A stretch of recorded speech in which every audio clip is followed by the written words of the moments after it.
Hello, fairy tale friends. It's your host, Tara. And Ryan. We just wanted to make a quick announcement before this episode. Recently, we have started recording with some new equipment in the hopes of bringing you a better sounding show. Unfortunately, we had some technical issues during the following episodes. We went back and forth about what to do and ultimately decided to release them as is because we enjoyed the content of the episode so much. You may notice some pops and crackles and other weird audio artifacts while listening, especially on some nicer headphones. So maybe these are some good episodes to listen to in the car or just simply on your phone. The good news is we seem to have taken care of the problem and we'll be back with quality audio very soon. Until then, please enjoy Saludos Amigos with our friend Bree.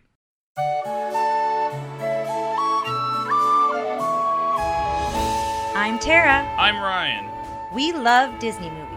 So we decided to watch them all, from Snow White to Frozen 2 and beyond. Each episode will watch a different Walt Disney Animated Studios film and tell you all about it. Did we like it? Does it hold up? Who's our favorite hero? Or villain. We'll give you history and fun facts about each movie. And sometimes we'll invite our friends to watch along with us. So put on your tiara or your evil crown and join us on our adventure. This is Tara and Ryan's Princess Diaries. Hello, friends. We're here with another great episode of Tara and Ryan's Princess Diaries, and we have a special guest with us today. Now I feel like we really set the bar high. I tried. But we've got a guest today. It's great because I'm here. Yes, there exactly. You go. And that voice you're hearing is Bree, another Dungeons and Dragons friend. Say hello, Bree. Hi, Bree. I mean, we're friends beyond just Dungeons. I don't want to pigeonhole our friendship. Yeah, we play Monster of the Week. There you go. We play other role-playing games. All kinds of variety. And we hang out for games and different things. Mm-hmm. So today we are talking about Disney's. This is, other than Fantasia, this is another one where they're doing multiple little shorts into one big movie, and it is called Saludos Amigos. And one of the reasons we brought Bree in today is Bree. Now, I'm going to say this, and I'm going to be completely wrong, because I realized as soon as I was saying it, I'm like, I don't exactly know, but you're super into languages. Absolutely. And did you study language in college? So I do have a degree in linguistics. That's right, okay. Unfortunately, that does not include studying the Spanish language, so... Oh, so this is, well, okay. That's okay. Listen, we are, as we say always, we are lovers, not experts. Yes. From what I've heard about depictions of Latin America in this time period, nobody cared anyway. Yeah, from what I was reading too, yeah. Just a little funny story about Bree. Like we said, we do role-playing games, and I was in charge of one of them in which it was kind of like a 1990s Buffy high school TV show. It's Monsters of the Week. And when the first episode, Bree and I had been talking offline where she was a were-alligator, and nobody else in the group knew. And we were like, okay, we're going to save this until like the perfect moment. And so Bree wrote all her notes for that first episode, or that first session when we came in German. So if anyone looked over her shoulder, no one would know. No one would know any of this stuff. And so, I did that. Months later, I found this thing, and I was like, whose notebook is this? And I opened it up, and the first 3 pages were in German, and I was like, Bree. This has got to be Bree's notebook. And she also, didn't she write, like, the phonetics of, like, the Cajun patois? I wrote notes on Cajun pronunciation and sound change rules. So this is going to be really interesting. Tara, you got our... Yeah, I've got the synopsis here. So, Saludos Amigos, hello friends. Is the translation. Here's the synopsis. After a live-action sequence in which Walt Disney himself gives a tour of his animation studios in California, the action shifts to South America, where a collection of both stock and new characters appear in a series of shorts. In one segment, Donald Duck, in parentheses, Clarence Nash, attempts to navigate Lake Titicaca with an uncooperative llama, and in another, a brave little airplane crosses the dangerous Andes. Meanwhile, Goofy tries to act like a local in the Panamas. So, it was released February 6th. There's a fourth one. What? There's a fourth thing. Did it not talk about the fourth one? No, that's just the synopsis description. There's another one after that. There's another with Jose Carioca, the cigar-chomping Brazilian parrot friend of Donald Duck, who will appear again. It's interesting, listeners, because in a cutout version of this, Ryan made a point that I was not to go over every part of it in the synopsis, and then he adds the fourth thing that was missing from the synopsis. I just think it's interesting that they're not talking about that fourth one, because he's the big standout character. Like, The other ones are kind of just one-offs, and Jose shows up like the three caballeros. He throws up the three caballeros. The three caballeros show up. So in the did newest Donald and Goofy also show up in the three caballeros as well. Goofy's not in the three. Is he? Maybe he is. But Jose is like a character that shows up. Oh, he's not. No, Goofy is not. Sorry. Jose shows up in the new DuckTales. There's a whole Three Caballeros TV show that we'll talk more about next episode that I'm checking out. But it was like only shown in Germany or something like that. It's very strange, but it's on Disney Plus now. So I just think it's interesting that that's the one they decided to take out of that. Maybe synopsis. They wanted to leave it as a surprise. I don't know. I don't know why my wife is or maybe he's so just a prop. Yeah. Well, he is a cigar chomping character, so it's interesting. Yeah. But the release date was February 6, 1943, and according to this, 83% on Rotten Tomatoes. So talk a little bit about personal, with the other ones we always talk about, like what we remembered from the movies. I don't remember this one at all. I've never seen this one, and I didn't know much about it, but then when I started doing some research, I'm actually really excited to watch it now that I've read a little bit about it. I'm also wondering if, like some of the other stuff we talk about with DTV and all that, if these are shorts that I've seen broken up, but not as a whole movie, because I used to see that a lot on the Disney Channel. Was just Bree, have you ever seen this one? I have. When I was a kid, my dad had like the Disney shelf, and for some reason, a lot of the ones I remember watching when I was a small child are like the Three Caballeros, Make Mine Music, Melody Time. Oh, great! Bree, and so a lot of the early ones. For any of those, like those are the ones that we have made it impossible. I was like, does anyone want to do these? And everyone's like, I don't know what you're talking about. You're the first guest we've had who remembers those movies. I haven't seen them since I was a kid, but they were on repeat, especially Melody Time, I think, was my favorite. And just as a heads up, Bree is not 90 years old, so when she says she saw this as a kid, it was like 15 years ago. I don't know. But this one was on that shelf, and I saw it once, and I don't remember ever watching it again. Maybe not because I didn't like it, but probably because I was more interested in the others. But what's your favorite Disney movie, period? Yeah. It's a lot of pressure. It's hard to narrow it down beyond 5. What's a couple? I have my top 5. I'd like to hear top 5. Yeah. Okay. In no particular order, I've got Tarzan. It's the movie I've seen more than any other movie, period. Wow, really? Oh my gosh. I've never seen Tarzan. What? I haven't seen Tarzan. Oh, it's so good. I've seen parts of it. I remember it was like the first level in Kingdom Hearts, so I remember that part of it a lot. It's so good. I have no idea how many times I've seen that movie. Mulan, it's great. Oh, love Hercules. Mulan. Yes. The Emperor's New Groove. Bree and I are connecting here. I love all of these. Right?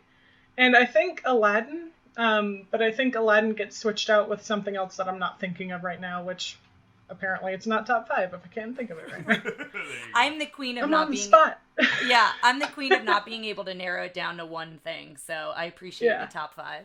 What I found interesting about this, and I'm sure all of us probably, when we were reading about this, probably touched on this, was Disney created this as well as the Three Caballeros in order to improve the United States of America's relations with South American countries during World War II. And I found that interesting because he also mentioned, and now I've got to find it because I want to get the name right, the good neighbor policy of FDR. And so I don't know, Bree, if you want to talk a little bit more about that, if you have some info on that. But I just found that really interesting that he was trying to support that effort of like the neighboring countries during World War II. Boy, you and Bree are now connected even more because I just heard Bree turn a page on her notes. Oh, well, yes, and I saw her nod, so I figured she had some more info on this, so I figured I'd let her talk. Yesterday we were out on the porch and I was typically watching my documentary. It's the 2 different styles of study we have. And she's reading something and writing notes. And she turns and looks at me and shows me this huge page of notes. And it's just one page. That's the thing. You were showing it to me to say, look how few notes I have on this one. And I looked at it and went, oh my goodness, that's a lot of notes. So when you mentioned this movie in the possible movies that you were going to talk about, I had the memory, I took a class in college called Intro to American Studies, and it was one of the most interesting classes I took because our professor basically taught us American history from the 1900s on through the lens of what music was in America. Interesting. It was amazing. That's awesome. And so we did talk about this movie in the larger group of Latin America in this time period, the Good Neighbor policy. And in this article that I found, I didn't find... What is the Good Neighbor policy exactly? So essentially... It's an FDR thing, but I don't know, like, what does it mean? I mean, I didn't go into a deep dive, but essentially it was to improve relations with other countries, like our neighbors, our neighboring countries. Okay. Yeah, so I didn't find my notes from that class, but I did find our readings. And one of the readings is all about... it's actually the first chapter of someone's book, and the title of this chapter is Carmen Miranda and Desi Arnaz, Foundational Images of Latinidad on Broadway and in Hollywood. Carmen Miranda. There's someone I haven't thought about in a million. Is she in Three Caballeros, or is she in I don't know that she's in it. I wouldn't be surprised if we see similar depictions. Someone wearing similar musical numbers to her videos. But the thing I found interesting about the Good Neighbor policy in these notes, and let me find it real quick, is the hardest aspect of this was having to change the image of the U.S. A succession of interventions, invasions, and military occupations in Mexico, Cuba, the Dominican Republic, Haiti, Nicaragua, and Costa Rica had made the image of a good neighbor a hard sell. So this whole Good Neighbor policy is coming directly after America kind of saw these countries and was like, give us your products, and also we're going to use you for this kind of escape from the feelings of the Depression. We're going to stereotype you as something exotic and fantastical. And a lot of Americans, from what I read too, they said that historians say that the action sequences in this, because you go from like live action to animated, had the most impact on American culture, because they were saying a lot of Americans' perception was thinking Latin America was culturally backwards, like they were not as advanced as we were. And then they saw all this video footage of like Latin American cities with skyscrapers and like beautiful colors in their clothing and so many, rich cultural aspects that I don't think Americans had any idea were happening.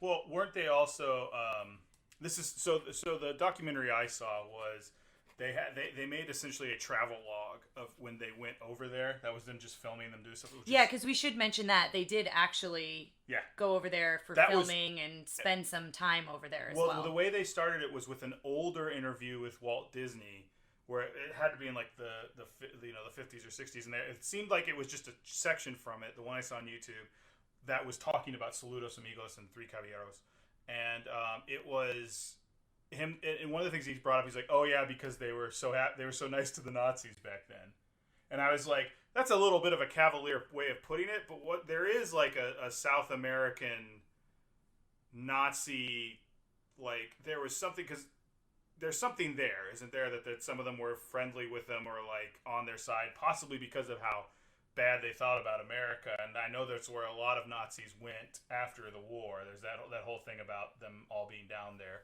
I'm learning this. Part of my research into this is from X-Men First Class, when Magneto goes down. Okay, yeah, so one of the best movies. It might not be accurate. Yeah, it may not be an accurate depiction, but a generalization. Maybe. So when the man who could control metal went down too. Cool. But it was interesting because he said they wanted him to just go down and like shake hands and do a goodwill tour, and he's like, I don't do that. He's like, if you want to, I can make I say my things about Disney on this podcast sometimes, but at the end of the day, he's a creative genius, and I think that's what he wanted to do, is go do something creatively. And like I said, I'll post the whole thing on there, but it's just this travelogue of them going from each country. And he was dancing. Oh, he was in Chile. We're gonna have to find that clip specifically, because it's great. It's funny because most of it is just him like pointing at drawings and looking out on the beach and looking at things, and then they take him to Chile. Oh, are you asking me? Help me out here, linguist. Yes. Chile. When it comes to things like that, as far as I'm concerned, it's pronounced one way by the people who speak that language, and English has borrowed words. Why not borrow that one? And your pronunciation is fine, I'm sure. There we go. So he's in Chile, and they're doing a traditional dance, and it goes, We eventually, first it goes, they tried to teach Walt how to play the guitar, and they don't have the actual audio from it, so they're putting audio over it. So when they get to Walt's playing the guitar, it's like an off-key bad version, and they're like, he wasn't very good. And they're like, so then he tried his hand at dancing, and he's got the cowboy hat and like the sash, and it's a dance where you have like a handkerchief or something in one hand, it looks like, and you're kind of getting watch close to a woman. It's so good. It'll we'll go find up. it. We need to start posting the documentaries, and we'll send it to you. I stopped everything. It was like Tara Lewis. Now the other funny part about that was that I really enjoyed was they cut to, but they're kind of intersplicing that with the other animators drawing things and interacting with the locals. And one of them, I think his name was Herb. It showed him and all these kids were around him and like pointing at his thing, and he's like, yeah, and he's drawing. And apparently the children's favorite character was Pluto. So they're all like, draw us Pluto. And they keep coming back to him. And every time they come back to him, there's like more kids. And he's like, here. And he keeps like drawing more pictures. And then they'll show a picture of Pluto. And Pluto's looking like sadder and like sweaty. It's so good. The other thing about this that I found interesting is it was the first Disney animated feature that was shown in South America before it screened in the U.S. So it was shown in Brazil first. And it was August of 1942, and then it was screened here February of 1943. And when it came out, it was well received by both American and Latin Americans at the time of its release. Since then, I don't know if it's been criticized in different ways, but when it was first released, it was pretty important to both cultures. Well, I'm not sure. I didn't read up on if that opinion has changed. It's interesting to me because something I think now we do, like it's in you know, the meta cinematic universe of like how we view film and stuff is one of the big things people are pushing for right now is representation. Yeah. And I think this was, you know, a movie where they came down to their culture, they looked at them, and people probably for the first time looked on the screen. Because, like, again, these kids' favorite character was like the dog. And it's like now they maybe see characters that represent them more on screen. It's something I really push for, like, I believe in movies nowadays, but it's nice to see it back then. Even though it may have been a 1940s version of representation, and I haven't seen the movie yet, so we don't know exactly how. Well, from what I've read, how that translates. Yeah, from what I've read, the fact that it was well received is still surprising, because there were even things Carmen Miranda was in. In Brazil, they said, no, you've become Americanized. This isn't us. You don't represent us anymore, even though she was so well loved. So the fact that they saw this movie and were like, yeah, that's cool. If it was so well received, it'll be interesting to see how they handled it. I wonder if it's easier to see your culture kind of through a different lens instead of someone who's from your culture if you presenting see it. Like, it. if Goofy's like, oh, I'm Goofy, but I'm a vaquero. Like, it's kind of a little bit of it's a Disney podcast, so I think I could say it's a little bit of a spoonful of sugar to help you kind of get over the fact that it's maybe not necessarily 100% representative. I don't know. Again, it's been, I don't know if I've ever seen any of these, so. Yeah. And then the other thing, I always like highlighting if it was nominated for anything. So it was nominated for 3 Oscars. It was nominated, it did not win, just so it was nominated for 3. Best Sound Recording, Best Music Original Song, which was Saludos Amigos, and Best Music Scoring of a Musical Picture. So it was nominated for those 3, even though it did not win. So I always like looking at that as well. So, and I don't think we've mentioned this. It is the shortest Disney feature to date at 42 minutes. So Dumbo is the next shortest at like 62 or 64 minutes, I think. So this is 42 minutes. So it is a shorter one. One of Disney's big things on the documentary I wrote was that the U.S. government offered to subsidize this. And he goes, but it made its money back, so we didn't need 1 nickel.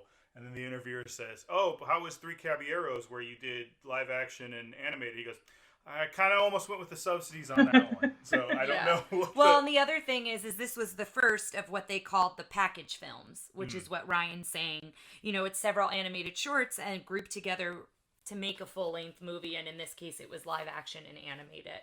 And Disney, of course, goes on to do that in a lot of different ways. And I think during World War II, there's a few of these packaged films that we're going to cover. So. Anybody got anything else they want to chime in with? I think we're pretty good if we want to go ahead and start watching it. Yeah, I'm good. If Bree, do you have anything else that... No, I'm ready to see what happens. All right. Yeah, I'm excited. So, listeners, get ready and we'll see you on the other side.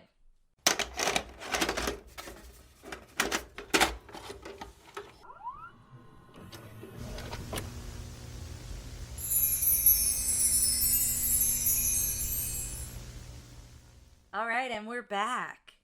Guys, that was a lot of fun. It was delightful. I think everyone needs to stop what they're doing, and if you haven't watched it, don't listen to this part yet. Go watch it. Yeah, and you've got no excuse. It's less than an hour. Exactly. It's 42 minutes. It's very short. And it's funny and cute, and I think it holds up very well. I know we'll get into that, but I really enjoyed it. And I wanted to start with, we always like to pick out if Walt Disney writes a thank you at the beginning. And sometimes he pays tribute or writes a thank you to animators and whatnot. And in this one, when it opens up, it says, with sincere appreciation for the courtesy and cooperation shown us by the artist, musicians, and our many friends in Latin America, Walt Disney. Not the actors. Not the voice actors. Well, even in it, every time they show the picture, it's like drawn by so and so. Yeah, they try to give credit to the By, animators, but they don't give any credit for the But are those actors or are those just people? Excuse me. What I'm saying is like they're Apologies real people. To all our actor listeners out there who apparently are That's not what I mean. I'm saying like but they're just documenting real life. I'm not talking about. Oh, I mean voice actors. Oh, okay. I'm sorry. Yes. That's why I was like, I don't get it. No, I'm talking about he doesn't. I don't think you see. He doesn't give credit to Donald or to Goofy. But Jose, the Brazilian parrot, apparently, I'm curious to see who that was because I think they might be famous, the singer, because they're like at the beginning of his little section they say voiced by. Yes. Yeah, and we'll get into that too. Yeah, because I found that interesting. But sorry, I thought you're like, what do you mean people? No, I was so confused. One little fact I wanted to highlight for Donald and Goofy just really quickly is for Donald, this is one of 6 animated feature films to include him. The first is The Reluctant Dragon, and we don't cover that because it's not on the list of animated classics, but Donald does appear in that.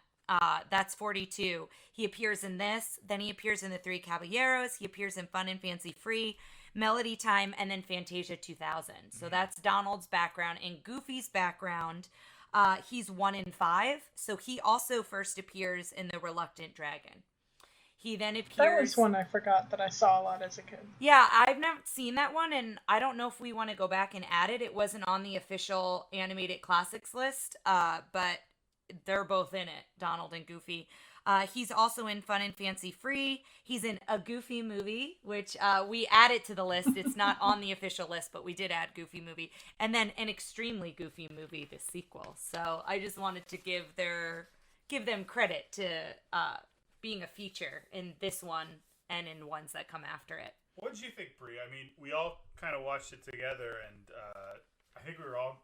I don't know. I was laughing a lot. I might have been I thought it was great. I actually went into it expecting to be like, oh, and here's an instance where it's racist, or and actually I was like, I really enjoyed that. I know why I only saw it once as a kid, but it was because other than that third part with Joe Carioca, it was a lot of information.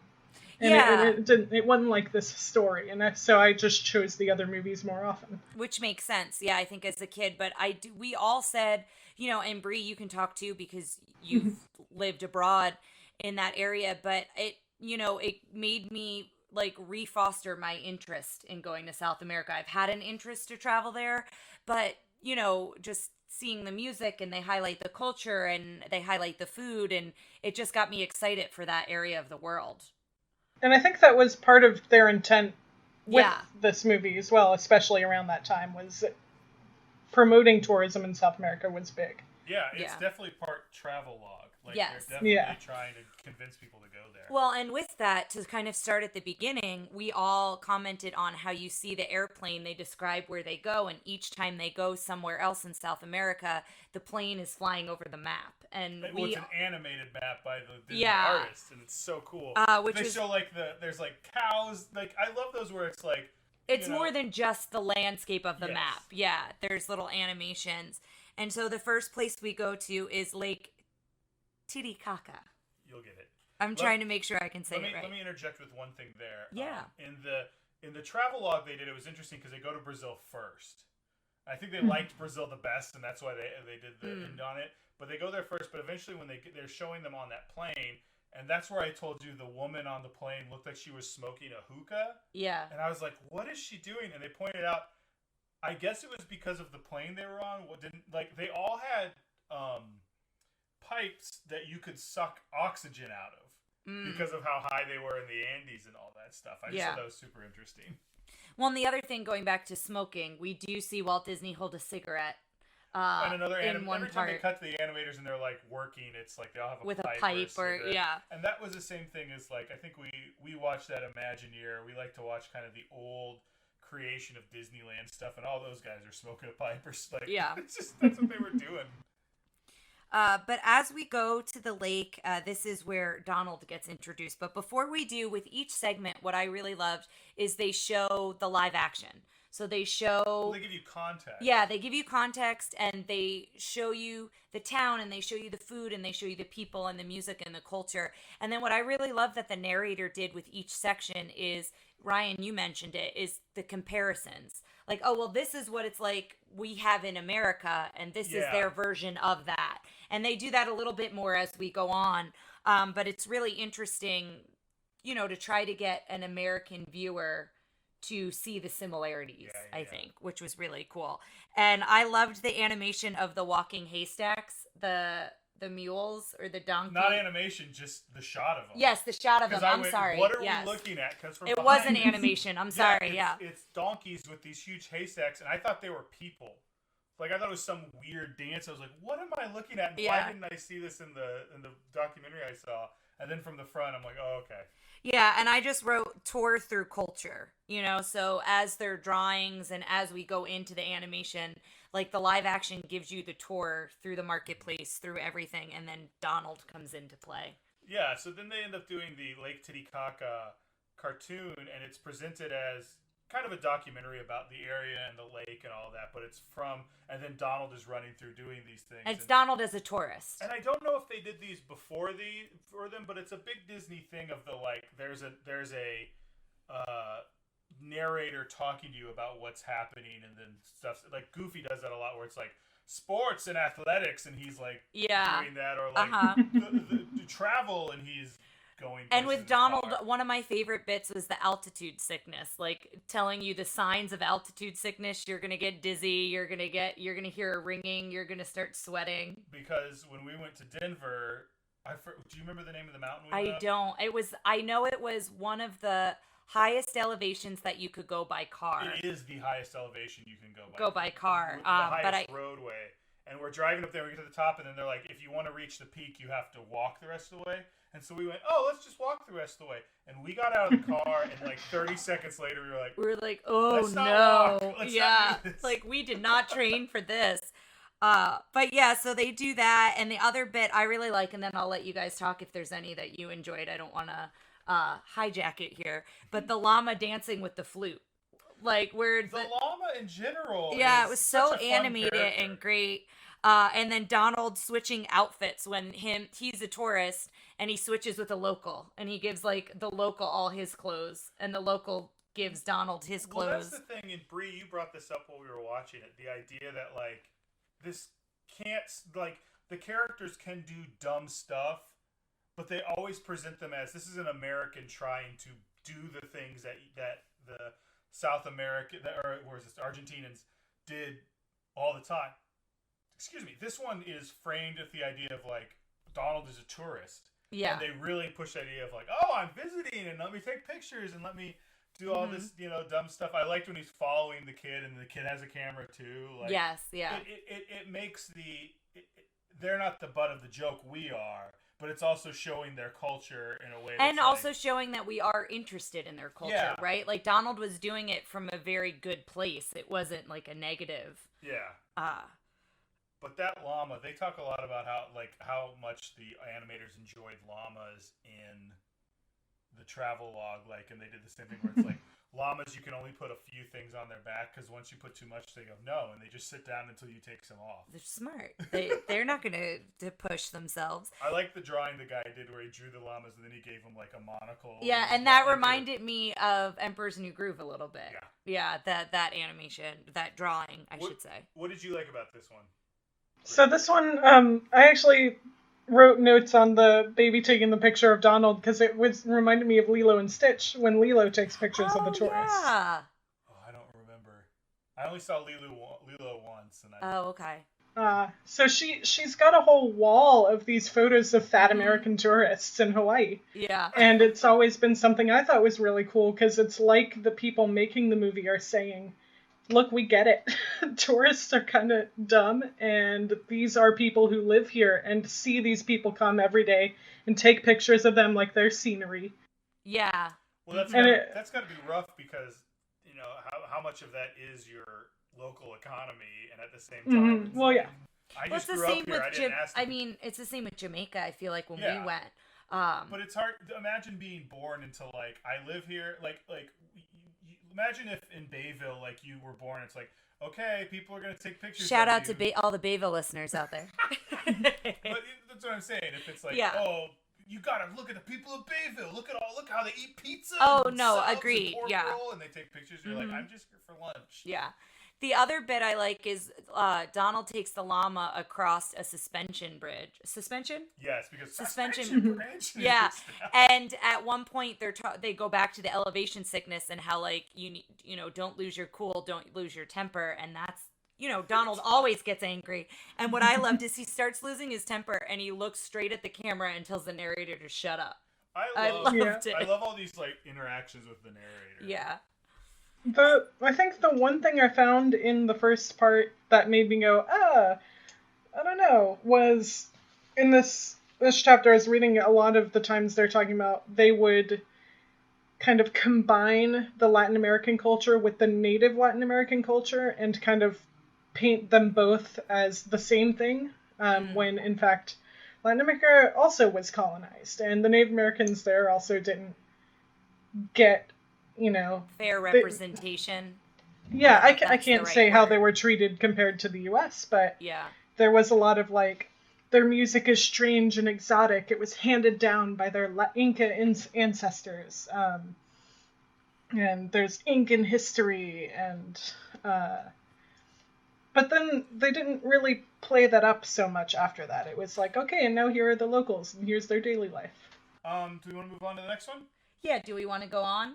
I don't remember the in-betweener here. So it's the in-betweener is they're back on the airplane, right, and they're talking about how there were no cameras as they went over the Andes. What does that mean? They had to, I think it meant that, like, they couldn't stop and film, so the animators were drawing the Andes as they were flying through the Andes, right, was my interpretation of that, because it was kind of worded weird.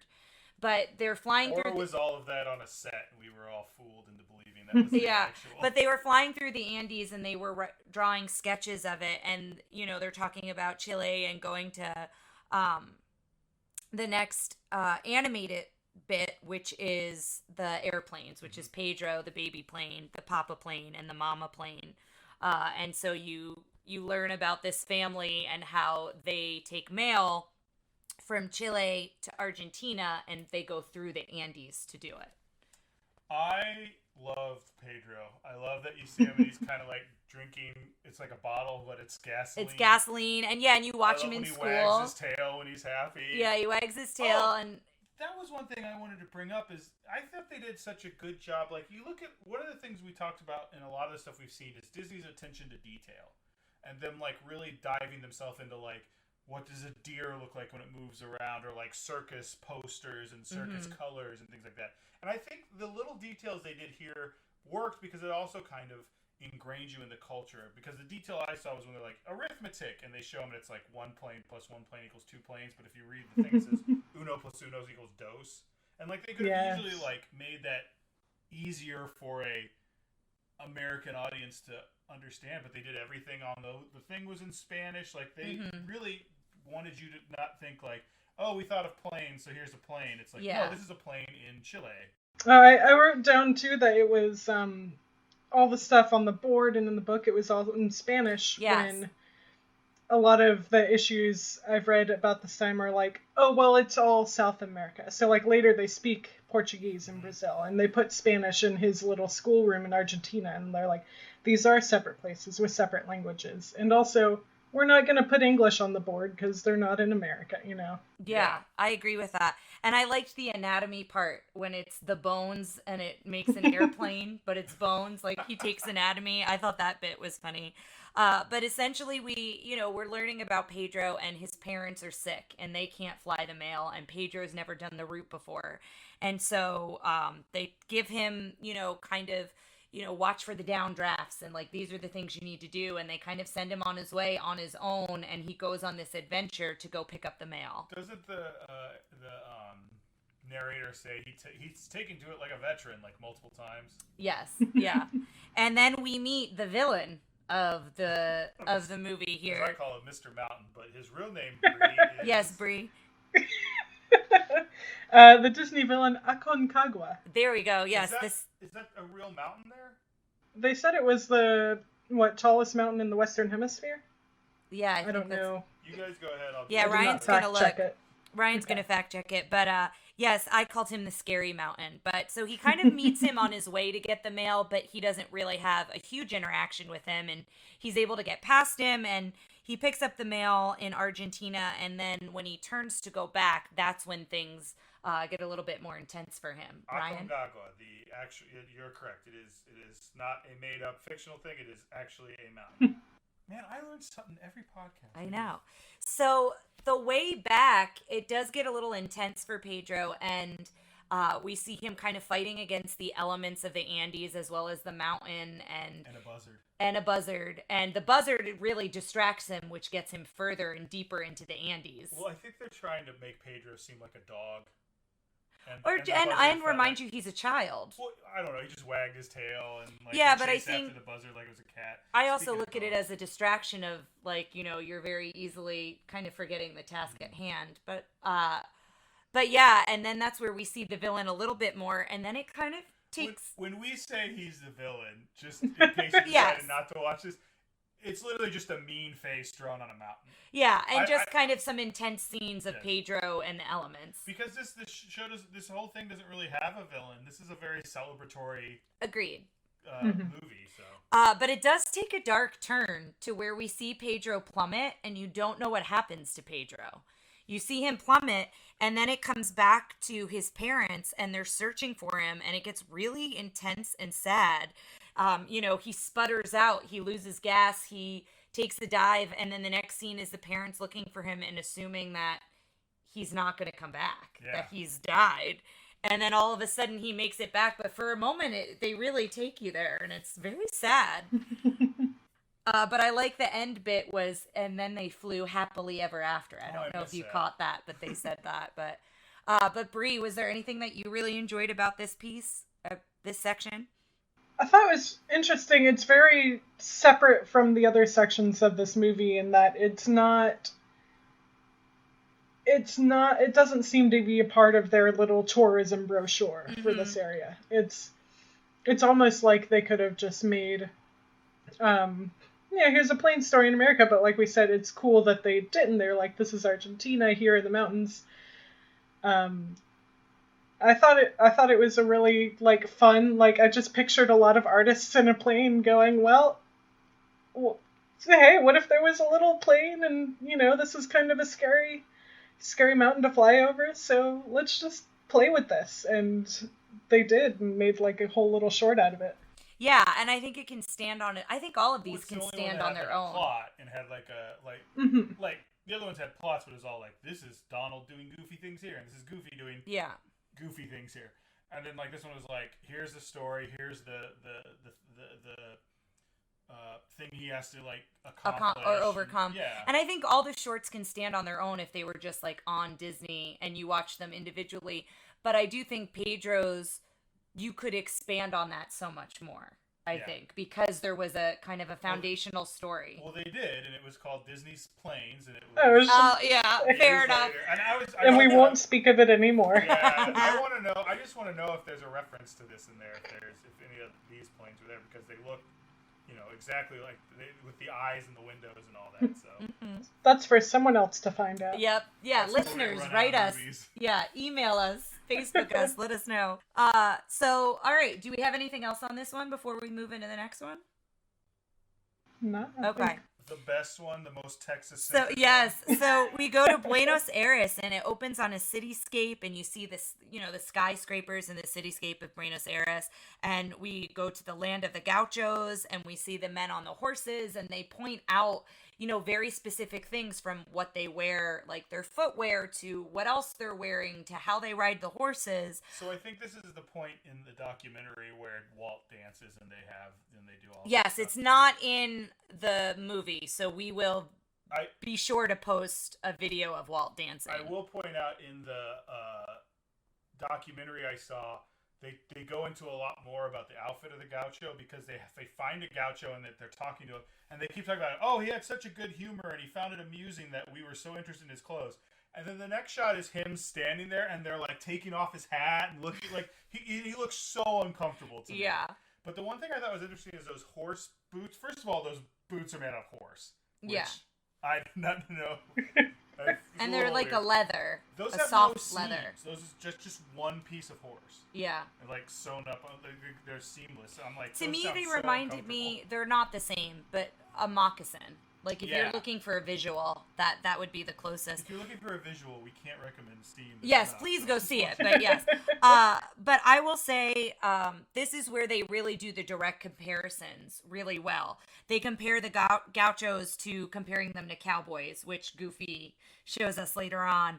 And then there's dancing and there's group drumming. And in the dancing, it's partner dancing. And they compare that to square dancing. Mm-hmm. And so, even though the rhythms and the dance is different, the idea of dancing with a partner and trying to connect it to something in our culture for those comparisons, I think probably went a long way, especially in the 1940s, to show people, look, there are a lot of similarities between our cultures as much as there are differences. Little quick tangent. Bree, you grew up in Texas. Did you do square dancing when you were in school? I think every once, like, I can probably think on one hand the amount of times square dancing came up in school. And that's probably because I avoided dancing at all costs. So I grew up in Texas as well. So I think the two of us have considerably less square dancing experiences. And let me tell you my story. For all the Central Regional listeners out there, shout out to anybody who's listening who went to my high school. Every Christmas, like when we could no longer go outside for gym, so I think it was every December, we had a square dancing like competition. It was like a square off, essentially. Like everybody had like a square, like you'd be with your friends and people made t-shirts and like got dressed up, and like it was a whole thing. And I loved it. It's like one of my most favorite memories of gym, because gym was not my favorite thing. I used to get out of gym to go to the band room, to go help in the library, to go to yearbook. Like, I had so many excuses to get out of gym. Because in Texas, when it got too cold, we would have a buffalo mozzarella making class. Stop it. No, I'll have to ask my mom, because she grew up in New Jersey in high school. And yeah, I'd be curious, because, it was something we did all the time, and I told Ryan about it, and he thought it was really weird. Well, how much you did it. But you guys also had, Bree, did you know of cotillion? I'm sorry, what? Cotillion, am I saying it right? Did you guys do that? I have no idea what that is. Okay, so I didn't know about it. I didn't know about it either, but Ryan, maybe it's a Dallas thing. Yeah, that's possible. But Ryan it's basically like charm classes, essentially. Yeah. I had to wear white gloves and stuff. Yeah, and like you learn how to do like proper dancing and etiquette. It's amazing. It's amazing I'm as much of a slob as I am now, considering most. But back to Buenos Aires. So after we see all the live action shots, now we find Goofy, and he is out in Texas. So we go to the United States very briefly in animation. Well, they presented it as like we found the most Texan hombre, and like yes. they present him as this like, and then he's like, howdy, and it's Goofy. Like, well, he never talks, I don't think. Does he Goofy speak? Talks. Yeah. In this? He says, howdy, amigos, or something like that. Oh, okay. He does this with a few things. I think he says, hasta la vista. But they are playing deep in the heart of Texas, which Ryan noticed, which was kind of a fun nod. Of course I noticed. If you're in Texas, you're like, oh. Yeah. And then, basically, Goofy gets dropped off in Argentina. So they take him back to Argentina, and then we go into comparing what a cowboy wears to what a gaucho wears, and so his costume changes. Which is funny because they throw a bunch of stuff on him real quick, and again, it's like an invisible hand like messing with him like a paper doll. Mm-hmm. And his boxers are red with polka dots, which is just always a great bit. Great, but they say all the names for them, so there's another little bit of learning they do in here. Yeah. And then the same thing with the saddle. They go in to describe all the things that go onto the horse and how it can be used as a bed. And I love the bit where the horse flips Goofy over a bed and flips it, and it's like, oh, it's time for me to sleep. Yeah, and once again, the horse seems like the native are we in Argentina now? Yes. Argentinian. But, and then Goofy is the American who's kind of like the butt of the jokes. Yeah. And so they showcase asado, barbecue. They do that in the live action as well as in the animation with Goofy. And then they go into the chasing the ostrich. I had no idea there were ostriches in Argentina. That seemed not right. I'm going to look it up right now. Look it up, but I think I read that was accurate. But I loved how they slow down the camera. They do the slow motion when they're chasing the ostrich. And then Ryan, you got a big kick out of when night falls and the screen just falls to black, and then the stars come out. It doesn't just fall to black. A literal line goes thud, like it falls from the screen, like it goes black. That made me laugh so hard. That was. I can name my top 2 bits. My other bit is coming up here. Yeah. And it's they're at a campfire and Goofy is singing, and Goofy has a very beautiful serenading voice with a guitar. In Spanish, and then all of a sudden it starts skipping, and you realize he's got a record behind him. And that's what he's playing to. And the other phrase I liked was the perpetual motion below the equator, when they're talking about their dancing and how, the dancing is very quick below your equator, essentially. But I liked that. But Bree, what did you enjoy about this part? I don't know that I enjoyed it as much as the other ones. It was where I realized, oh, this is why I didn't watch this over and over as a kid, because it's a lot of this is this and this is this. Mm-hmm. And not like one continuous story, yeah. Yeah, but I like their establishing shots of their live action, like, hey, this is what this place looks like. Here's a big city, and they even describing the city. They call some of the buildings stately, and it does seem like a respectful, like, hey, we're not in the middle of the jungle like a lot of media around this time is saying. It's not this. It is like a tourism brochure, but it's not like a romantic island paradise or whatever. Yeah, I don't think they sugarcoat it in that sense. I think they're highlighting all of the best aspects of the country, but I think they do it in a really beautiful way. They also they also attach you to the American cowboy. Yes. Like they go, the American cowboy. Now we're gonna. And that's such a strong visual. Yeah. And especially then, yeah. Yeah. So the Argentinian ostrich is called a rhea. I believe it's RHEAS, rheas. We will be sure to post a picture on Facebook. They kind of look like emus, and it says they're not ostriches; they're distantly related. So I imagine the Disney people looking at it and going, "What are they called? Oh, they're ostriches." Yeah. We'll post some pictures of them. Yeah, we'll post a picture. They look more handsome in the picture than they were depicted in the... Yes. I didn't like it was Bolos, Dios mío! He runs away. I don't know. I thought it was funny. And then we move on to the last section, which is the introduction of a wonderful character.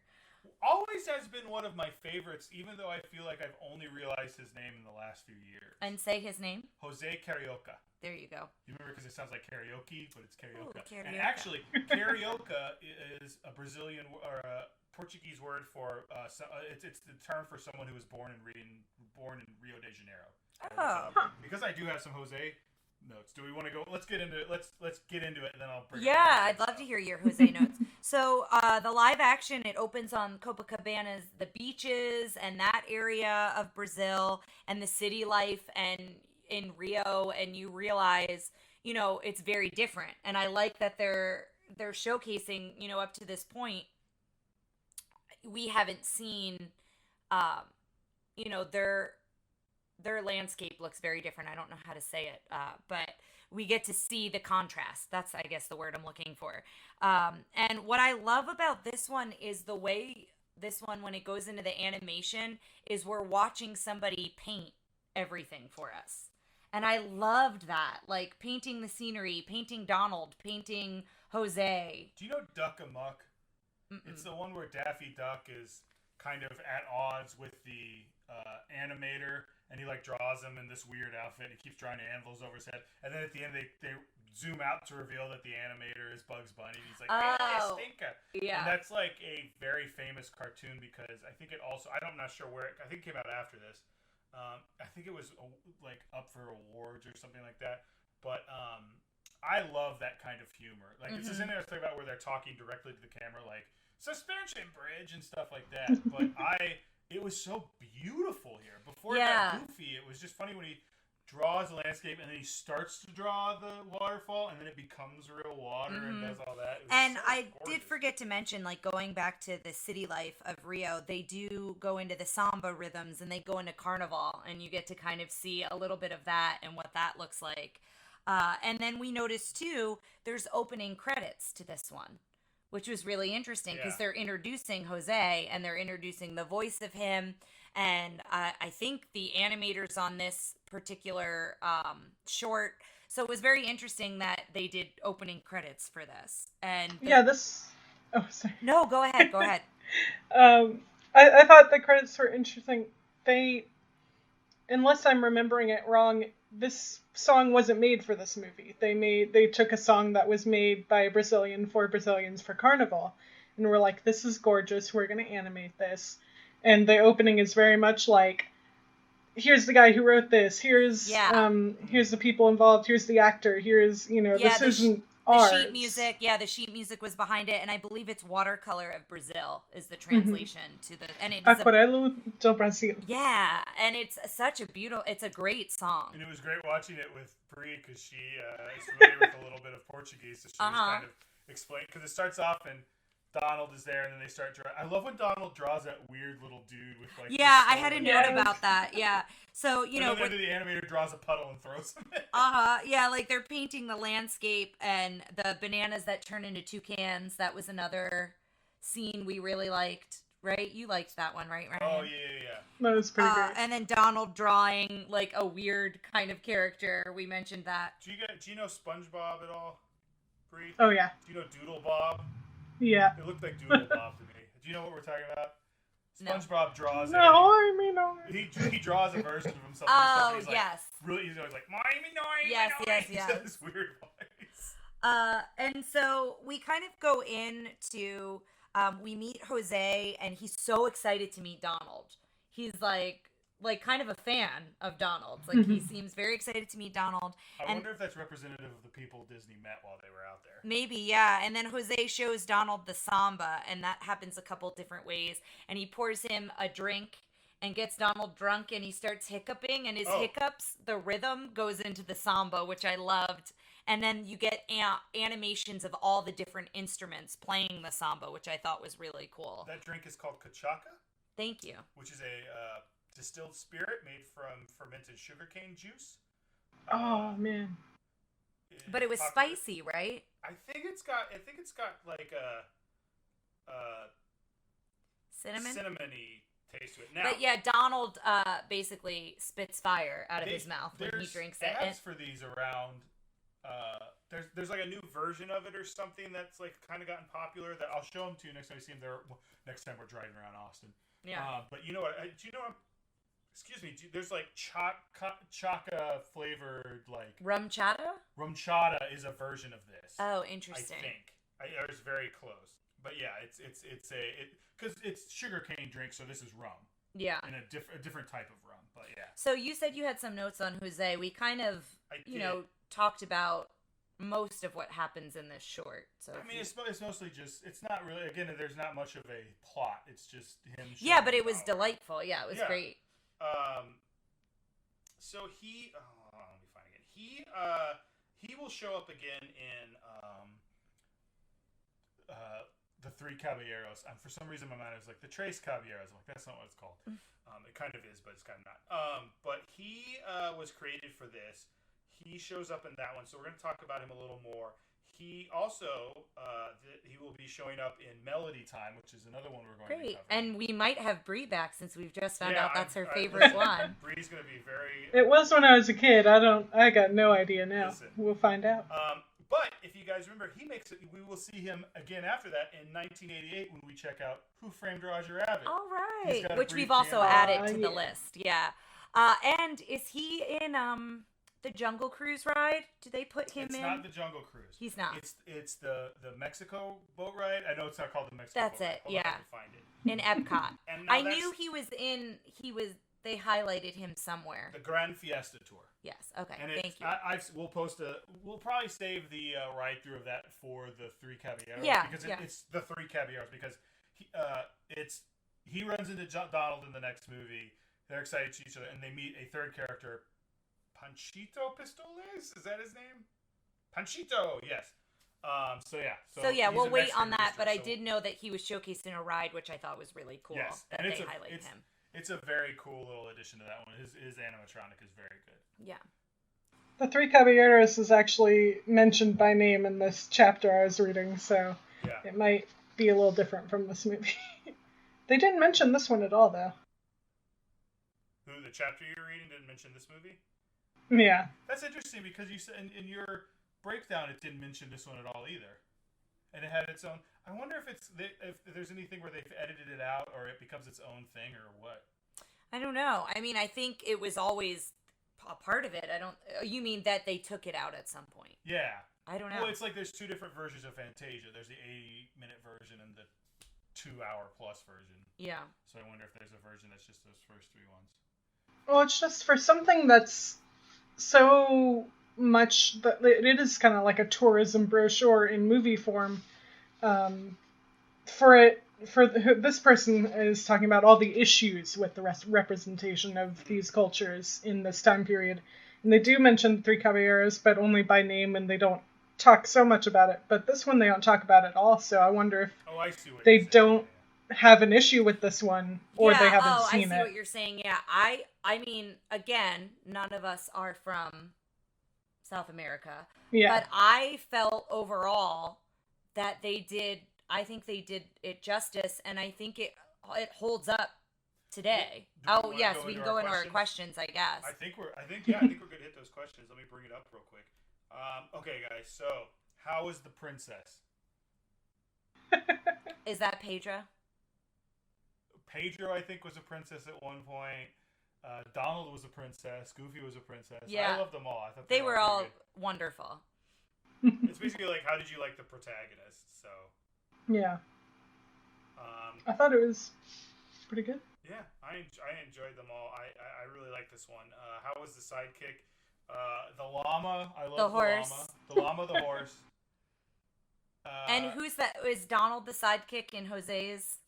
No, I think that Jose might be equal. The sidekick. Yeah. I liked all the sidekicks, though, I would say. How was the prince? There wasn't really a prince. How was the villain? How do we feel about... How do you say their name again? Aconcagua? Aconcagua. Yes. Oh, I thought he was very menacing. And you did feel a sense of danger when Pedro is like sputtering and he's running out of gas and he's running into him and the lightning. You know, it's a very brief, dark moment in this film, but I think they did that well. Are you excited for the Aconcagua expansion for Villainous? Be interesting to see what they would do with that. He has weather abilities. Yes. Yeah. What was your favorite musical number? I guess the big one at the end was the best. What was my favorite musical number? Oh, yes. I really liked the musical number at the end, which is interesting because it was nominated for the Three Caballero... The Saludos Amigos song, which is we only hear it at the beginning in the opening credits, but I actually... And I guess because that was an original song. This Watercolor of Brazil is not an original song, so that's probably why. But I loved the Watercolor of Brazil. I also like this. Wasn't necessarily a musical number, but you were talking about this, how much you liked the flute bit with the llama. Yeah. I just... Anytime that they showcased the the Latin rhythms, and in Jose's, in the fourth short, you get to hear the samba rhythm a lot of different ways, and so I really liked that a lot. Okay, these are the ones that are going to be a little more prevalent in this one. This is, it's these, the princess and stuff doesn't really apply to this one. These will. How does it hold up? Female character agency. Didn't have a lot of female characters, so yeah, not much to talk about. Just there. the mom playing. Yeah. And that, which I think kind of goes back to like that's the roles they had. These like, oh, we need a mom. That'll be our lady character. So yeah. But not much to really knock it for. Drinking and smoking. Jose has a cigar. Jose has a cigar that when Donald spits the fire, he lights his cigar. That's when Donald spits the fire. That's also a rum drink. So yes, so alcohol isn't it very. We have live action smoking. Yeah, but it wasn't in Pinocchio. It like hits you in the face. It knocks you out. Well, but this wasn't. This was more casual in the sense of like you see it, but it's not a heavy hand. And when Jose shows up nowadays, he doesn't have his cigar anymore. Just like Panchito Pistoles doesn't carry two guns and fire them in the air like he used to. Yeah. Ethnic representation. How did you feel about that, Brie? I thought. I was pleasantly surprised. I take everything I say with a grain of salt. I am white. I was raised in America by a white family. But from preparing for this and trying to learn a bit about the depictions of the Latin American countries at this time period, as far as I know, I don't think they did a terrible job. It was definitely it seemed like they're documenting real life, but as a whole, like, here's what it's like. Here are tourists. They're, of course, choosing what bits they're going to show. Right. Yeah, and they're they're highlighting the best parts of a country. It seemed they did it really, culture, but respectfully. Mm-hmm. This is something we've kind of added, Brie, is how do we, because we have, this actually started with when Maggie and Melissa were on, but how do we feel about showing this to kids? Oh, nowadays? Maggie was on. She was. Yeah. So our Dumbo episode, it hasn't been released yet, but we get a spoiler. We get a pint-sized guest, as well as. They'll have heard it by the time they get here. I guess that's true. Yeah. Fair enough. Time has no meaning. Yeah. I think for showing it to kids, I think you might run into what happened when I was a kid, where I saw it and then I never watched it of my own volition again because I had other Disney movies that were full stories. But and it's interesting because you keep saying that, but I love these type of cartoons when I was a kid. I was also like, I was all into the story. But here's my question: did you see it with the live action, or did you see them separate? I think I just saw the pieces. I think we had the DVD, so we had the whole thing. So I think if you saw the shorts, Brie was a kid when there were DVDs. No. Well, we had VHSs. So I think if you saw the shorts, just the animated shorts, this was probably VHS. As a kid, I think you would connect more, and I think the live action piece is great. I don't think you should separate it, but I do think, Ryan, when you're mentioning that, you're remembering just the cartoon, not the live action, where Bree's remembering it in its entirety. I'm also saying, like, I don't think parents really need to worry about throwing this on and just having it on. Oh, no, I think it would be a fantastic one to throw on, and it's you might have to have a cigar discussion. Maybe, it wouldn't keep them occupied for very long because it's 42 minutes. Right. Yeah, and maybe you would, and maybe you wouldn't. Like, I mean, it's any more so than you quick. would if you saw if your kid, you walked by and someone was smoking. Yeah, but it's like, some people do that and it's awful. But it's so quick that he has it and doesn't have it. Yeah, that's that it's not that big of a deal. I think it's interesting that this one is, as far as I can tell, nearly overtly for adults. And people who might become tourists or people who are interested in these cultures. It's very much like, hey, we're talking to you specifically, someone who might have the ability to come here or has thought about coming here. And you know what it... Oh, go ahead. I was going to say, I don't know that Disney was aiming any of this stuff specifically at kids at this point, though. Like, because animation was so new, I think it was adults were going to see this and stuff, too. So that's probably... Well, and it reminded... Animation has become more of a... I mean, we have adult animation and we have kids now we've got it. It's divided into many different categories. But it also reminded me of when we lived in Washington, D.C., we did a tour of the embassies, and every year there's a certain weekend in Washington, D.C. where all the embassies open up. And you go to each embassy and they tell you about their culture, and they have tastings of the food and the drinks and, you know, what they wear and the music. And so this is kind of that in an animation, in a movie form, you know, going back to like a tourist brochure. And it kind of gives you a little taste. And then hopefully it makes you excited to research more about these areas. I think that was, you know, part of the goal. And then also to get tourism, get people to actually go and visit. So our final question, we used to word this a little differently, Bree, and I don't know if you've heard any ones that have the new phrasing, but is this one you'd like to put up on your Disney collection shelf, or is it one you want to lock away in the vault? So locking away in the vault is bad. Yes, it's like, I don't want to watch this again. If I never see it, it's fine. Oh yeah, I'd put it. I have a large shelf and a large collection of things, so it's not the most selective shelf probably, but yeah, this is ours isn't going to be selective because this is what our 6th episode, and I think everything's been on the shelf. I eventually would love to, if there's any fans out there, or maybe we'll get creative and Bree can draw. It'd be fun, Bree. Be fun to get some fan art, like once we've done a bunch of episodes and see what our Disney shelf looks like. Because right now, it's everything we've talked about is up on the shelf. To draw the vault.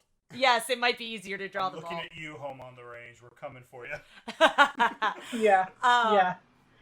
But I would put it. I mean, it's going on my IMDb would watch again, would show other people list. Yeah. Which is my shelf, I guess. I would agree with that. It would definitely go on our shelf, and it would be one that I would watch again, both as an adult and one that I think would be fun to watch with kids. Mm-hmm. Bree, thank you so much for joining us. I don't think we asked anybody else this, and I don't know if you have anything. Do you have anything you want to plug? Or yeah, we should start asking that. Oh. Or just like... well, I don't have a podcast, and I don't really have... I mean... I have a Twitter for my art. Share that. Shoot, what is it called though? I think it's just Ashel, which is a screen name I made when I was like 13. So it's ASHEILL. Great, and we'll share that on our social media as well when this episode comes out. Bree's a great artist. She's drawn my D&D characters, and it always makes me so happy. I got a pair of socks that had a drawing of my And D&D she character did our friends who will be on a later episode, I believe Lilo and Stitch, their baby's onesie, this beautiful dragon. Yeah. That I was so impressed by I did that. But yeah, guys, as always, check us out, tell all your friends about us, and we'll see you next time. Yeah, we'd love to hear from you, and thank you again, Bree. It was great to have you on. It was fun. Thank you. Thanks for listening to Tara and Ryan's Princess Diaries. If you want to tell us your favorite Disney villain and why it's guest on, send us an email at trprincessdiaries@gmail.com. Or you can send a tweet about how great Maleficent is to @TRPDiaries. Check out our Facebook group by searching for Tara and Ryan's Princess Diaries. Tara and Ryan's Princess Diaries are available on iTunes, Stitcher, Spotify, Overcast, and many more. Wherever you hear us, please be our knight in shining armor and give us a 5-star review. Thanks again, and until next time, remember to always live happily ever after.